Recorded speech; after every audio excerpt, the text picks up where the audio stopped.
Britons were promised stability, relief, and a better deal under a new government. But now, as the new financial year begins, millions are asking the same question. Why does everything suddenly cost more? From energy to water, council tax to daily essentials, bills are rising fast. And while the government insists they're delivering for working families, critics say that's not just misleading, it's something far worse. What's really going on behind the spin? Let's take a closer look. But first, hit the like button and subscribe to the channel for more. The pressure is mounting on Prime Minister Keir Starmer after a tidal wave of household bill hikes landed across the UK, leaving millions of families reeling and critics accusing the Labour government of outright gaslighting the public.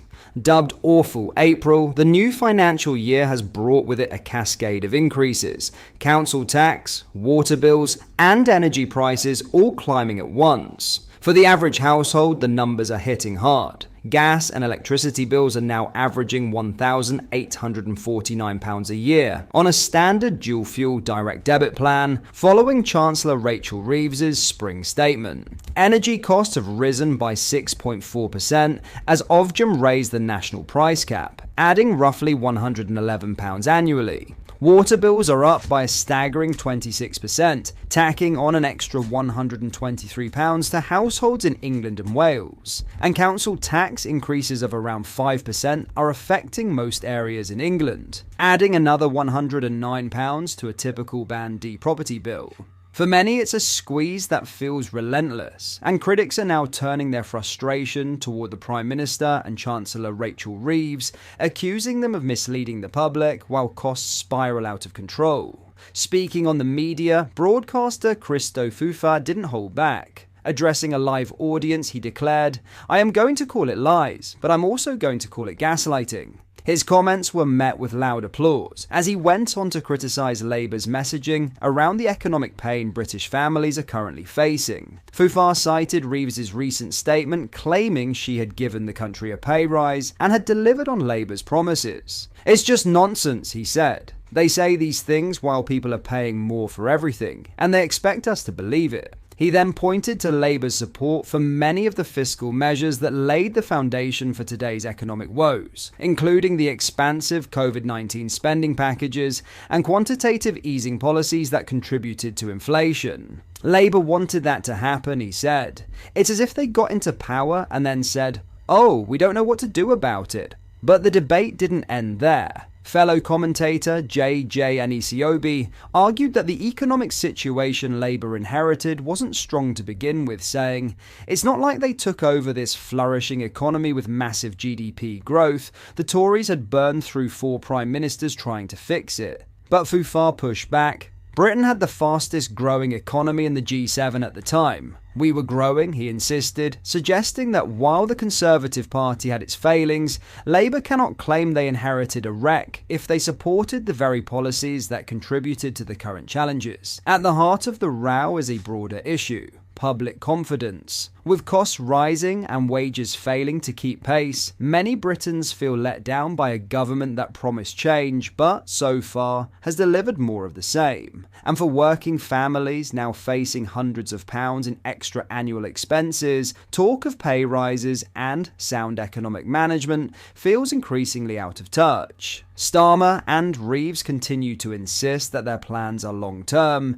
and that tough economic conditions were always going to be part of the post-pandemic recovery. But with April's wave of price hikes biting hard, the political cost of this moment may linger far longer than the bills themselves. Because in politics, perception is everything. And right now, many voters feel like they're being told things are getting better, while watching their wallets say otherwise. In other news, Nigel Farage has revealed a unique benefit of Donald Trump's trade war amid fears about the potential impact on Britain's economy. Speaking to the media from a farm in his Clacton constituency, the Reform UK leader suggested the 10% tariff imposed on British goods, compared to 20% for the EU, is a sign of strength. He urged Britain to seize this opportunity to do Brexit properly. Farage told the People's Channel, "The fact that Trump gave us 10% tariffs, which by the way is not good, but the fact that he gave us 10%, not 20%, kind of shows that the world now views us differently since we've left the European Union. We now have to take that opportunity. Let's do Brexit properly. Let's become more competitive than any other country in Europe.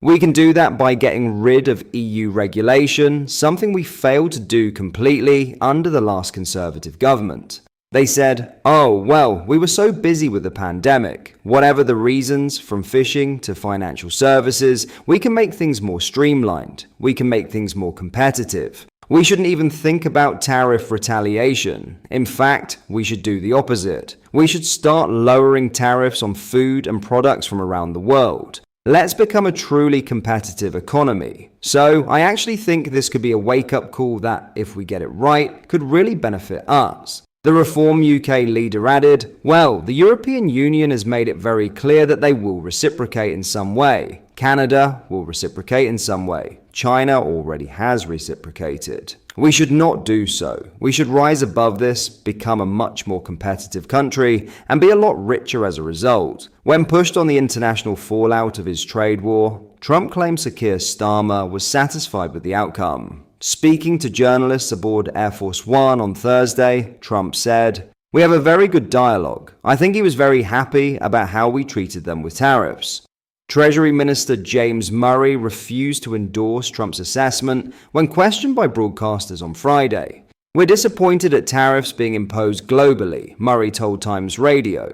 He acknowledged Britain's better position than many other economies with the lower tariff band, but emphasized the government's focus on securing an economic deal. Foreign Secretary David Lammy has shared his regret over America's return to protectionism following Trump's tariff announcement. Speaking after meeting with NATO counterparts in Brussels, Lammy said, "We are a nation that believes in open trade, and I regret the return to protectionism in the United States, something that we've not seen for nearly a century." Finally, Energy Secretary Ed Miliband needs to accept reality rather than pursuing net zero policies, which are dragging the whole economy down, Director of Net Zero Watch has claimed. Andrew Montford made the claim after figures revealed that Miliband's Department for Energy Security and Net Zero spent over £40,000 on UK flights in Labour's first 6 months in office. New figures show the total bill for Miliband's department topped £43,644 for internal flights between July and December last year. The spending on domestic air travel exceeded the £40,279 spent under the Conservatives in the first half of 2024. Speaking to the media, Montford said, "I live in Scotland and I have to travel to London quite often. If I want to take the train, I get on the first one in the morning, but I don't arrive in London until lunchtime. So that's half the day gone. If I take the first flight, I'm in London by 9 o'clock. So yeah, that's absolutely the only way of doing it. The problem with high-speed rail is that it's not really suited to the UK. We're a highly densely populated country, and high-speed rail needs to travel in straight lines, which just isn't going to happen. So the reality is that we're stuck with airplanes here. The airplane service is very, very good in a way that the rail service isn't. The railways tend to be quite unreliable. A lot can go wrong. If one train breaks down, it can cause a tailback. Whereas with airplanes, there are no such barriers. Again, it's this issue of the climate religion, if you like, that says we've got to deal with airplanes. But the practical reality is that there isn't actually an alternative. What are your thoughts on what we discussed in today's video? Let me know down in the comments section below. If you've not yet already, make sure you do drop a like on this video and subscribe to the channel for more British content. Thank you, take care, goodbye.